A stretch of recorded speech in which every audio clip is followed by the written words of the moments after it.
Hello and welcome to Sport Tonight. I'm Cecilia Mogbe in Lagos. Sport greetings to you wherever you are in the world watching us in London, Mustin, Okonakwa, Cecilia. Big night in UEFA Champions League. There is Lazio taking on Bayern Munich, and that's crucial encounter between Real Sociedad and Paris Saint-Germain. I'll be monitoring everything going down in the UEFA Champions League tonight. And of course, right here in Lagos, there's so much to talk about because we have all African games. Why am I still saying all? Yeah, I'm used to that. African games going on in Ghana. Nigeria got the first medal today. Table tennis, that's where that is coming from. We'll talk about that. And also take a look at NPFL games that happened over the weekend. And of course, on Monday with Aqua United back to winning ways. Who could have thought that Aqua United would beat Eyimba by 3-1? And of course, Rivers United, yes, they got that continental ticket they needed. Into the quarterfinal. And of course, maybe next time we'll have more Nigerian team actually featuring the CAF Champions League and CAF Confederations Cup. Also, we will be talking about, yes, grassroots sport development. NFF president in Nasarawa State trying as much as possible to ensure more stadiums are built across that state because the grassroots event that was held in that state was actually on a sandy pitch. That's not acceptable. It's 2024, right? Okay. And also, we'll touch down on so many things to talk about tonight. But Austin, as you mentioned, Champions League is a big night, and we'll be reviewing the games for tomorrow. Real Madrid, Manchester City in action on Thursday. We'll be hearing from Pep Guardiola, and also the man who has scored 84 goals in 80 games, or 80 games in 84 matches. I'm talking about Erling Haaland. That guy is a beast. This season already, despite the fact that he didn't play much game in December, January, and even February because of injury, he scored 28 goals already. That's a man. All right, Ken Idris is in the studio. It's Tuesday. Hi. It's good to be here. Thank you so much. And trust me, I can remember those years ago, they were asked Ronaldo, is he man or machine? I think that same question could be posed in the case of Erling Haaland. But I think most excited, the African Games is always producing and giving us, new names, beautiful names that will go ahead to conquer the world or just to, for titles around the world. And I can't wait to, jump in there. Yeah, jumping on that. And of course, that's where we're starting from. Austin, your girl, Edem Offiong, this afternoon. Of course, that's where the story is coming from. The first medal for Nigeria. She finished third, of course. That's how she won the bronze medal. Edem Offiong winning the first medal for Nigeria in the table tennis event. 25 sport disciplines. That's what Nigeria is participating on. And of course, this bronze medal coming from table tennis, it's something we can really cheer about, especially, the way she defeated the Alodabin twins, Mawa and Miriam, to join the league of medalists in the women's singles of the games. I keep saying that Edem Offiong has got the quality to be amongst the best table tennis players in Africa. And I say this, she deserves to be in the top 3. It's good to see her winning again. Cecilia, just about I think two weeks ago, she was in Busan. Remember when they were complaining that she was leading that charge that, look, we need more support for table tennis in Nigeria. She's been around for over a decade. So with the experience that she has, just try and imagine if we give Edem Offiong a quarter of what Egypt gives to Dina Meshrev. There is no way, I'm telling you, no way. Not just even Edem Offiong, Fatima, Ajomo, Esther Oribabi, Shea. We've got loads of talent. We just need to support them. So shout out to Team Table Tennis once again. This is another cry to the federal government, to the Ministry of Sports Development from Table Tennis, saying, see us winning medals for you again. The first medal at the African Games. Table tennis giving it to you. This bronze, I know Edem Offiong, mentally, if she's stable to compete, mentally, if she's relaxed, if she has gotten the sort of support, she has what it takes to win, a gold medal at the African Games. Well, let's celebrate this one. And I just hope that it will open the floodgates of medals for Nigeria at the African Games in Accra. That's what we're hoping for. And of course, the last edition in Rabat, Morocco, she won a bronze medal also. But this time around, also a bronze medal. And she was up against Dina Meshrev, #1 in Africa, as she lost that game 4-0. Dina Meshrev going to the final to meet that young sensation. The girl, I met her, was it last year or 2 years ago in Lagos at the ITTF, one of the ITTF tournaments. And I'm like, the mom was following her around. I'm like, she should be 16 now. She's going to be facing Dina Meshreb in the final, but they have two Egyptians. They'll battle it out. But for Edem Offiong winning a bronze medal, the process they had to go through in South Korea, Austin just made mention of that. I mean, they had that 1 week there. She says that's actually what, helped her to prepare her for these African Games. Austin was talking about, mental strength. Yeah. I think there is a crazy level of our mental strength as sportsmen and women in Nigeria.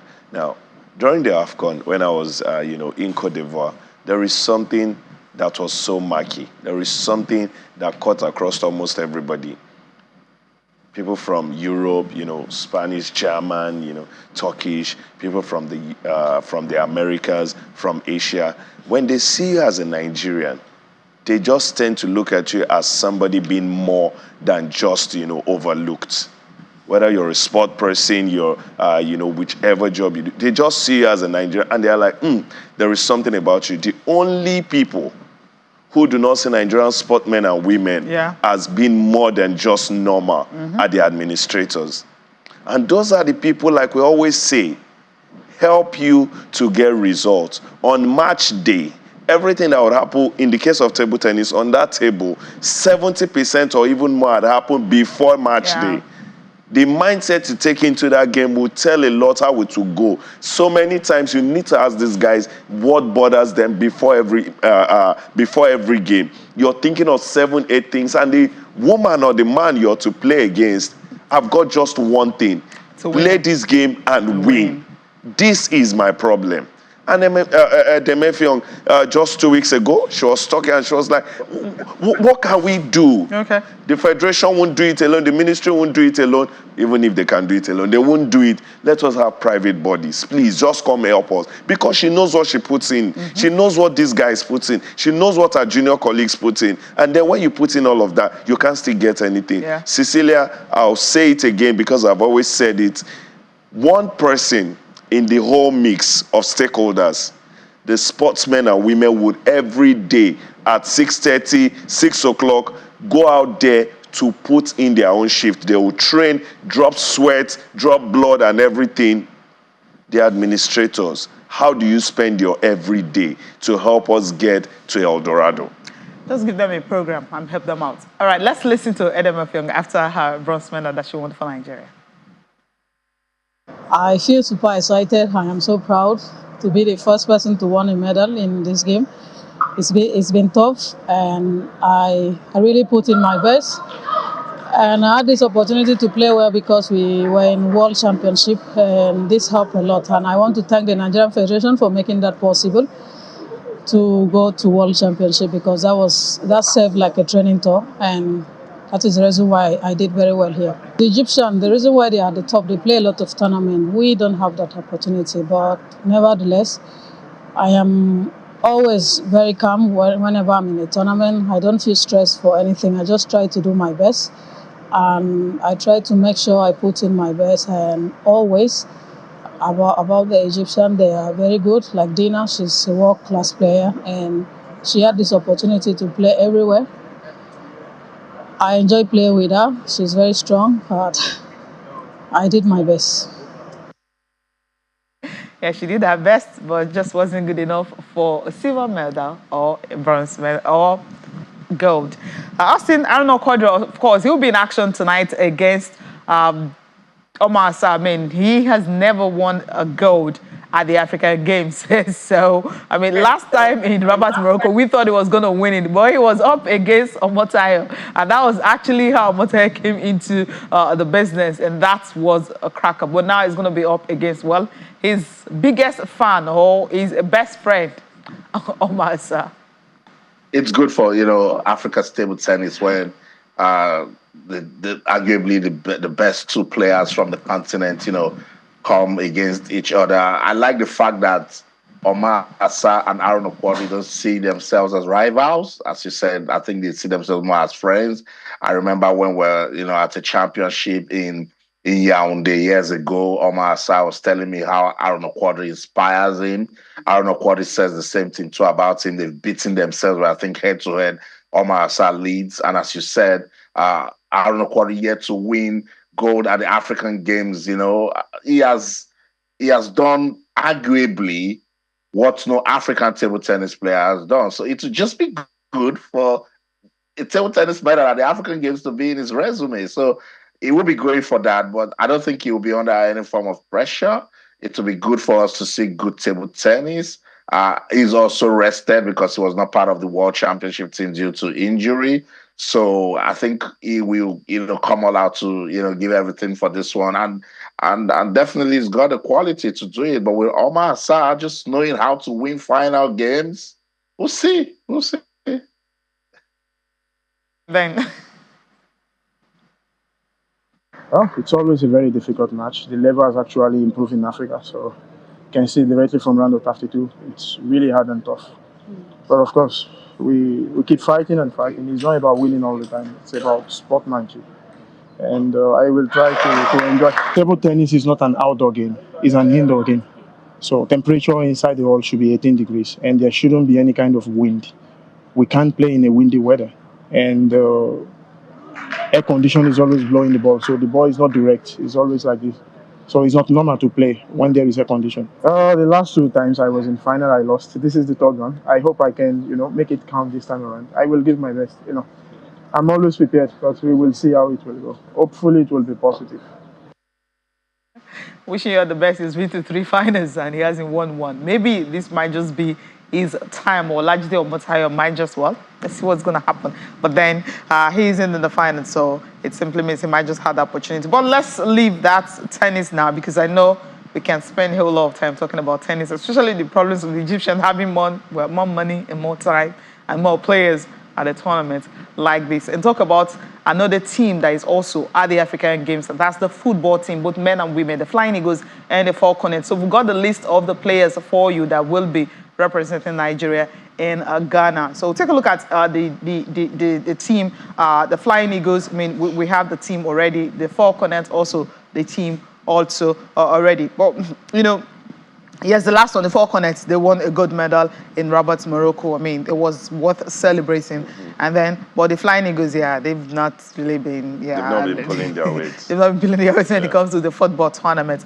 But now we've got the boys and the girls that will be competing. Let me just quickly run through the list. I mean, we have some familiar names right there. We'll start off with the Flying Eagles players for the African Games. The goalkeepers start with Nathaniel Uwonsu, Clinton Ezekiel, Samuel James. The defenders, you have Daniel Bameye, Ibrahim Abdullahi, Oladapo Akintola, Godwin Samson, Haruna Aliyu, Rabiu Abdullahi. These are the defenders for you. Now let's move over to the midfielders. You have Daniel Daga, Favor Izogo, Awolo Ibrahim, Yinka Oladunjoye, Sulaiman Idris. Then for the forwards, you have Kinde Ibrahim, Charles Agada, Nasir Mohammed, Sunday Joseph, Olaleko Ibrahim, and Sadiq Isiaka. These are the players for the Flying Eagles of Nigeria. Let's move over to the Falconets. Also, you have the coach Danjuma coaching them. He's got his players already. Adeline Mbechi, Rachel Uwanchuku, and Faith Omilano. These are the goalkeepers. And of course, the defenders here, Shukurat Oladipo,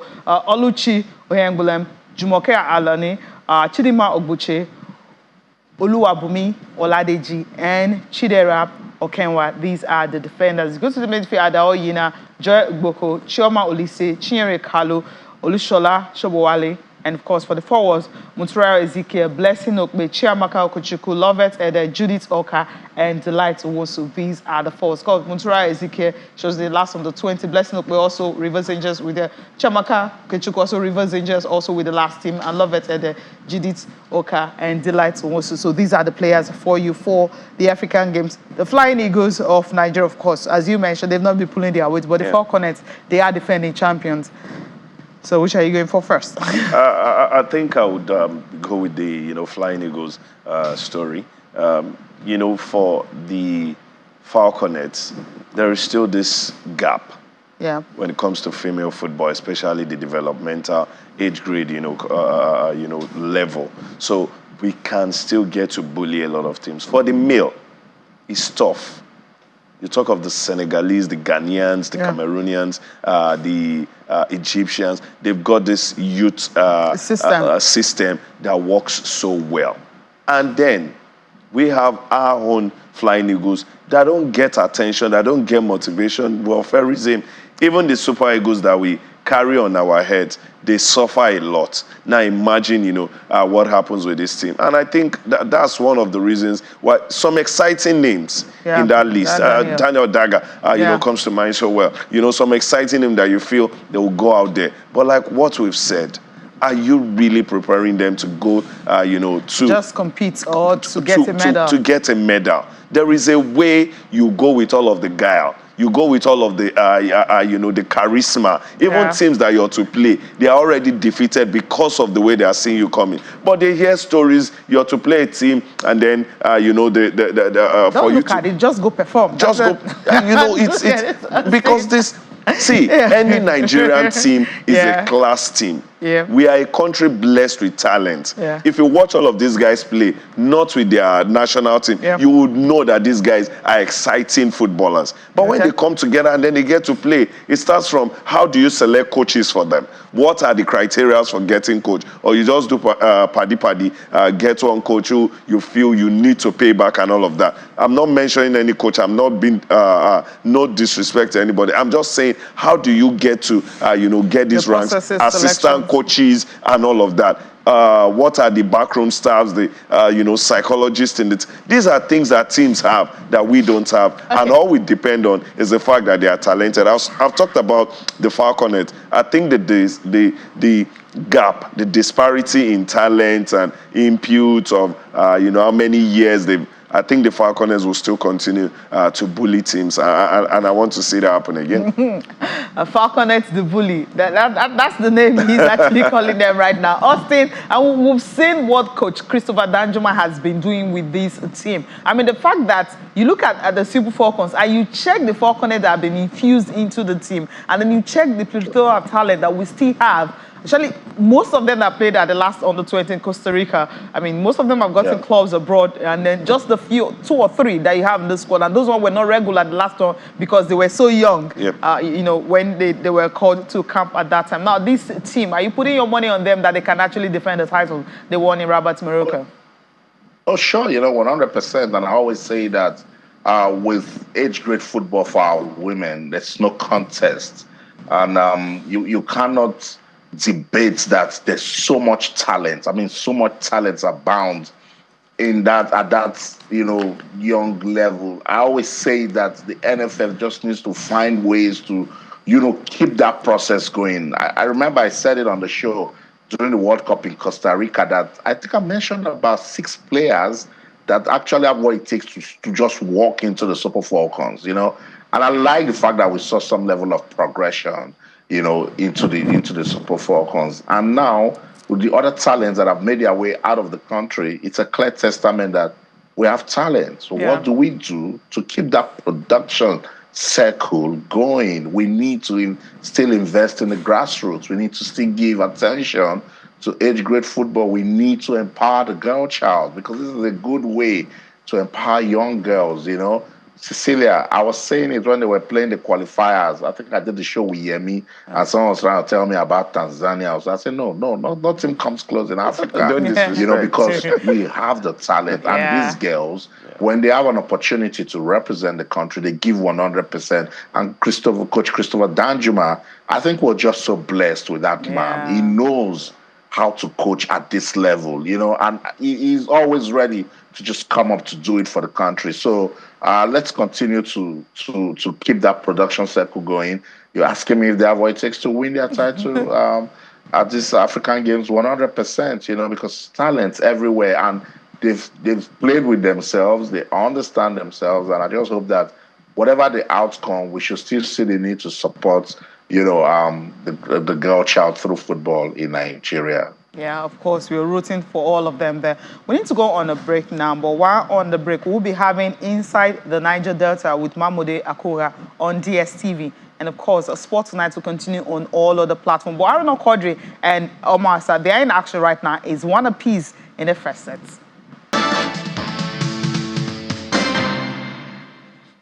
All right, time to take a look at the NPFL, Nigeria Premier Football League. Okay, the big news is the fact that, triumphant return to Godswill Akpabio Stadium for Akwa United. They actually dropped Enyimba down. All right, I'll just run through the fixtures, and the 2 games we're going to be looking at is how Remo Stars, got it back to move a little bit up, but not at the top, because you have Lobby United, they're reclaiming that spot. But Aqua United off the bottom, but still a precarious situation. Let's just take a look at the match day 23 results, starting with Aqua United and Enyimba. Yet we dissect this game, what happened on Monday night at the Godswill Akpabio Stadium, and Kano Pillars and Abia Warriors. Now, this was a shock. I think this is the third time you're having a team going to Kano Pillars to actually beat them in that Kano Stadium. Domo United and Sporting Lagos ended goalless. You said this is a good result for Lagos team. For Plateau United and Benin Insurance, it ended 2-0 in favor of Plateau United. Niger Tornadoes and Enugu Rangers.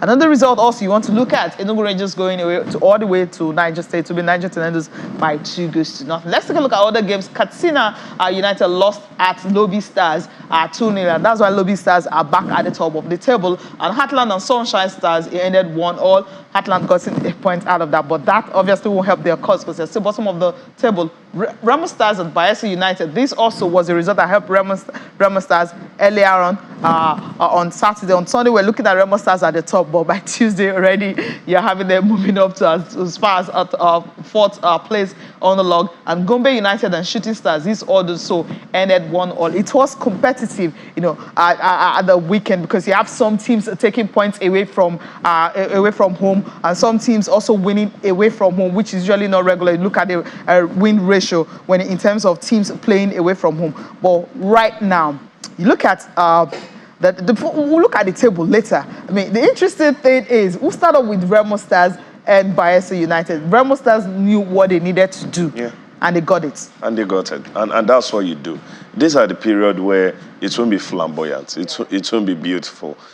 Some games will be, but so many games will be, just get past the line, get all 3 points. That is what will stand you out at the end of the season. And I think Remo Stars, probably the years being in the NPFL, they've learned a lot. I love, one of the things I love about our team is the fact that they take all of their mistakes, put in the work, and they tend to do, better. And I'm seeing a better, mature team that learned a lot this season. And we'll see how the remaining game, gets to go. Bayelsa was tough for them to break down.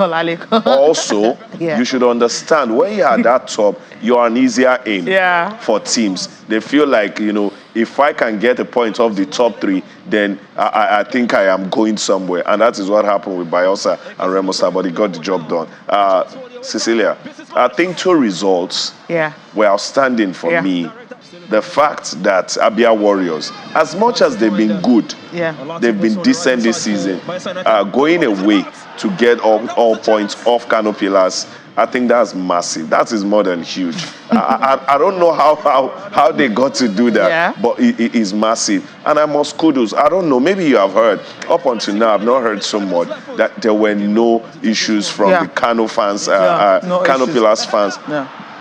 They will have some to years back. I think this would have been this story that I points think deduction points is deduction, real. relegation and all of that. But this is the beauty. Go away, go anywhere, play good football, get all points. Then I think Aqua United, getting back to winning ways, and not just getting back to winning ways in a sublime way, getting 3 goals over Enyimba. I think any day, anytime, any team in the NPFL, if you can score 3 goals against Enyimba, then you're a fantastic team on that day.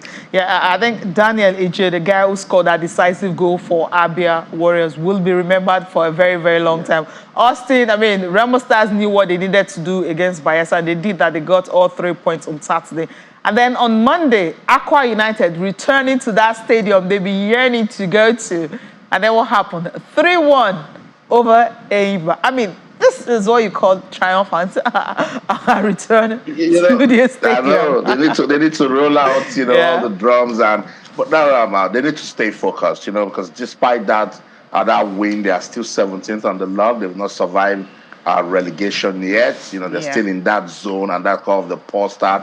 This guy, David Phillip, just knows. I remember I told you, Cecilia, that they know how to play Enyimba, and David Phillip, each time he sees Enyimba, he just pumps up his game and then does a 10 over 10, and then the praise for Suleiman Sani. So now they have 24 points. Kwara United is 16 with 25 points. I'm not wishing anything bad, but I said it last week that Aqua United just needs to use this Enyimba match to get their season back on track. And look, if you beat Eimba at this time of the season where they don't look back when they are on top of that top 4, then that means you're a good team. That means you can go all the way to, get your season going again. So good one for Aqua United. But let me praise that team that I've been praising since March day 12. And that's Plateau United. Wouldn't you just allow us to enjoy this 3-1 win? Come on, Austin. How many times do you see them scoring 3-1 from 7 minutes into the game? You're breezing over it, right? If you think this is not enough. I am too, because Cecilia, this has been Aqua United all season. They've just been lukewarm. So you don't just want to glorify this return to the Godswill Akpabio Stadium, and then they go to the next game and it's abysmal again. They need to show workings. They need to show that they are former champions of the Nigeria Premier League, and we're talking about 3 seasons ago. They need to show that they can play beautiful football. They play on arguably the best pitch in the country. So show workings. But why people are just saying this, because they've been terrible this season, and for them to score 3 goals over Eimba, then we should be praising them. No, there's so much work to still be done to survive the position where they are at the moment. Because other teams, if you check, that are right on top of them or below them can actually get their season back on track, and before you know what, you say Aqua United is fighting relegation, and then they are relegated. So, as I said, I don't want to draw much of it. I don't want to wish anything bad, but they can use this win to get their season back on track. That's a beautiful finish right there by Suleiman Sani. And what a time to get it, to just, put icing on the cake on a beautiful performance and return to the Godswill Akpabio Stadium. But I still want to praise Plateau United. Important win they got over Bendel Insurance. And Plateau United, walk with me, Cecilia, when I told you that if there's anything that has been consistent, is this team. Before they lost to Lobby Stars on March the 19th, they had gone about 4 games unbeaten. I'm talking wins. They defeated Eimba, they defeated Rivers United. They went away to pick 1 win, and I think they had a draw. March day 19, they lost to Lobby Stars, and they were 6th on the log at that time. Walk with me to March day 23. They are now second on the log. March day 20, they defeated Lobby Stars 2-1. March day 21, they played a goalless draw with Shooting Stars. March day 22, they went away to beat Heartland 5-1. March day 23, 2-0 win over Bendel Insurance. I think that team deserves all the praise that we can give them tonight.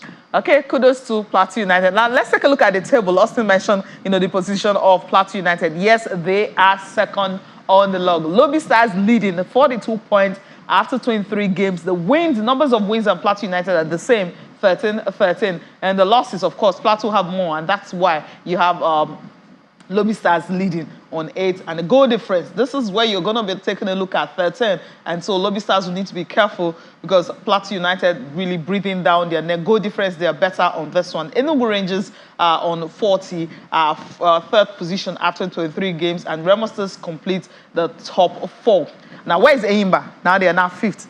The top one was just temporary, because Aqua United dropped them to 5th place. Aqua United, yes, at the bottom 4, you have Aqua United leading the pack in the bottom 4. And this one, after 23 games, they are now on 24 points. They've lost 11 matches this season. Niger Tornadoes, of course, losing at home. They've lost 10 matches. After 22 games, they are also on 24 points. And the reason why Aqua United is above them, because of what you say, the goal difference. All right. Gombe United after 23 games also on 24 points, and of course Heartland is the one that is on 19 after 23 games, and of course for Heartland they've lost 10 games this season. And Gombe, how many games? Okay, that seems strange, right? Yeah, that's numbers of games they've lost this season. But that's it for NPFL. But hey, we'll see if Aqua United can actually continue. They're facing away from home Ibadan, Lagos Salam Stadium, right?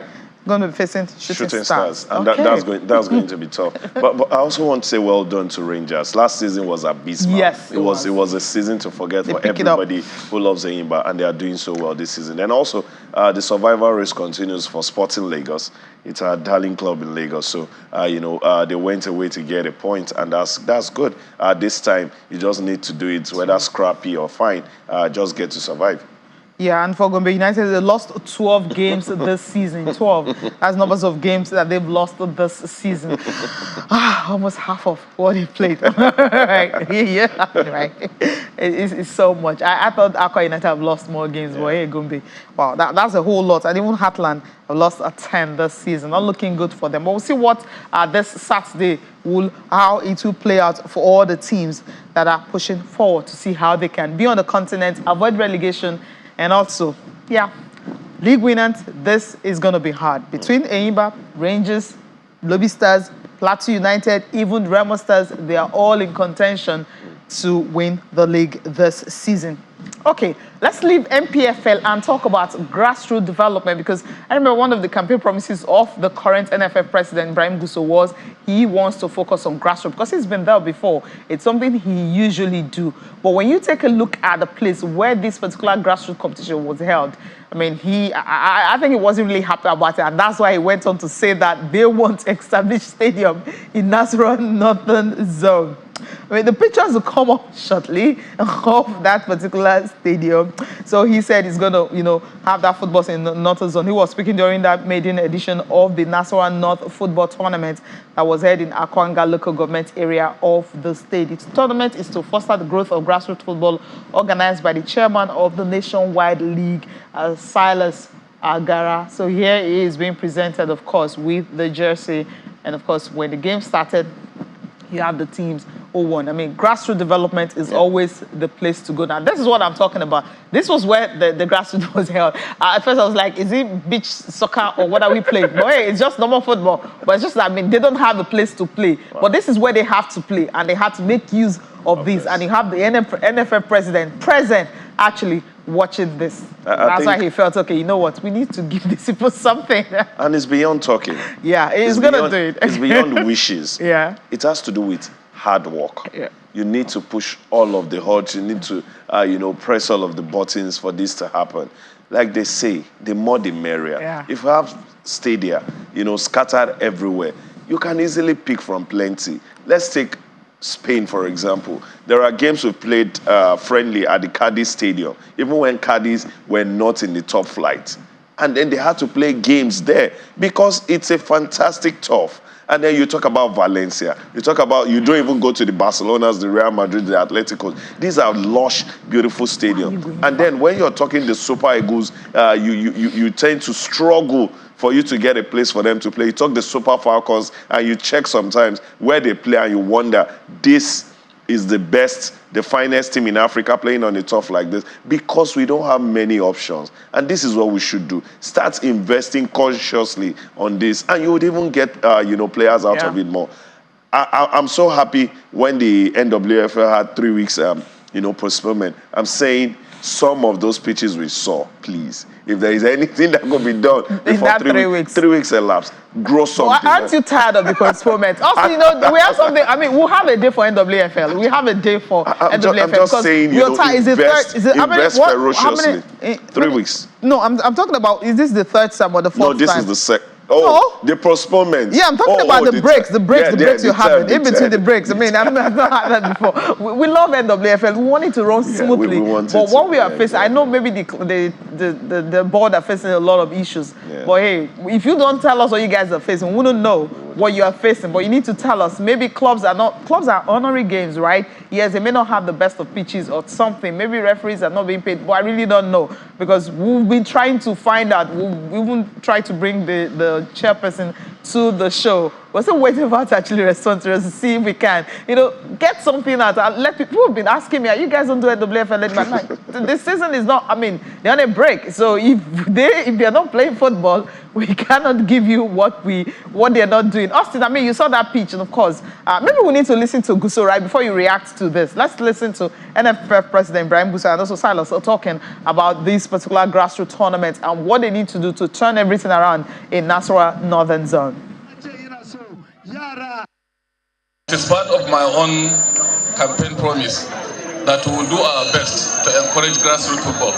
That is why you see I make myself available to be here today with you. And I'm sure it is going to serve as a moral booster for as well as politicians and the people that God has given the opportunity to be leading the people of Nasarawa, Igon, Wamba, and Akonga to see how they can do more for this youth. You saw how the youth of this zone come out today to celebrate with us. We are going to do our best. I'm sure you are aware that you have a very wonderful sport-loving government supporting us. I want to assure you, in collaboration with the government as our state, and indeed the local governments zone, we are going to do our best to ensure that in the nearest future, commission a mini stadium in Akonga. And I know the governor will give us all the support that we needed, because there is nothing that I requested from him to do for football that he has not done it. And I'm sure this one will not be an exception. And we are going to follow it up a bit to ensure that we support him for him to achieve this. As you said, we have a stadium in Lapia, and you know what he did to that stadium since he came on board. Every single thing we talk to him to do about it, he do it. And now we are coming out of Lapia. Let us try and see what we can do to some other part of the state so that we can play football. All right, Austin, in reaction to this, football, grassroots is where to go, and infrastructure is also key. And he noticed that, and he said they're going to try to build a stadium for them, so they stop playing on sand. Not just sand, that was solid ground. That was just like if a player should fall, you'll be injured for 2 years. It's disappointing. And they were happy. It's the joy. It was Rivers Angels we talked about. The other time also we're talking about. I always say it. If a country doesn't give attention to infrastructure development, then it will be difficult to achieve sports development, because they knew that this is going to be on TV, but that's what they have. The NFL president didn't even say we're going to have even if it's a mini stadium, it's sporting arena, arena. I always just say that it's because we want to build big stadiums and do big projects, so that we make money from it and all of that, and then they can't maintain it or make it look good. It just have sporting arenas, That's what we have here in Europe. You go to the Madison Square Garden, it's hosting big boxing events, big MMA fights. It's not a stadium, it's just a sporting arena. City of David in Lagos, they have a six-a-side that they play good pitch, good artificial grass. Nasarawa. Look at Nasarawa, look at FCT, the Federal Capital Territory. Right. Shouldn't we see some level of development? It's heartbreaking, but I know I've been talking about this. I've been active on television for how many years now? And all I do is I just cry about grassroots football development, infrastructure development. And these guys just don't listen. I don't understand, but some way, no, they're listening. That's why you heard.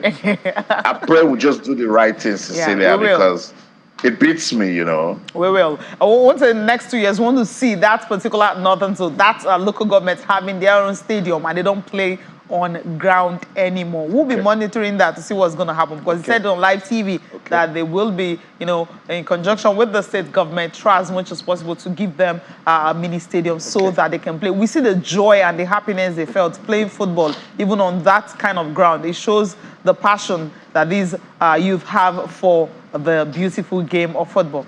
Time for the UEFA Champions League. I'll quickly run through the game for Wednesday, and of course, Austin will give us updates of the games that are currently going on. Yes, Wednesday fixtures, we're having Manchester City, the high-scoring side, up against FC Copenhagen, and Real Madrid will be up against RB Leipzig. Yeah, Real Madrid said it's not over because they still have a whole lot to do. Well, for you, Austin, just quick updates from the games that is currently going on so far, before we dissect this one. But 1 minute's gone in that game between Bayern Munich and Lazio.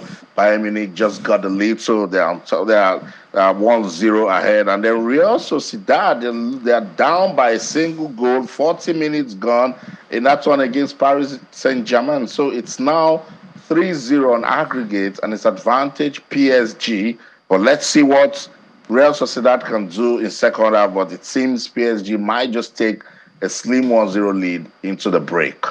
All right, the game for tomorrow. Let's take a listen to Pep Guardiola and Erling Haaland talking ahead of the game against Copenhagen. I know what happened against United, against Galatasaray, how difficult it was for Bayern Munich to beat them in Copenhagen. They were not able, Bayern Munich, to beat Copenhagen in Munich. So I know perfectly the strength, the quality, because we played 2 years in a row with the same manager.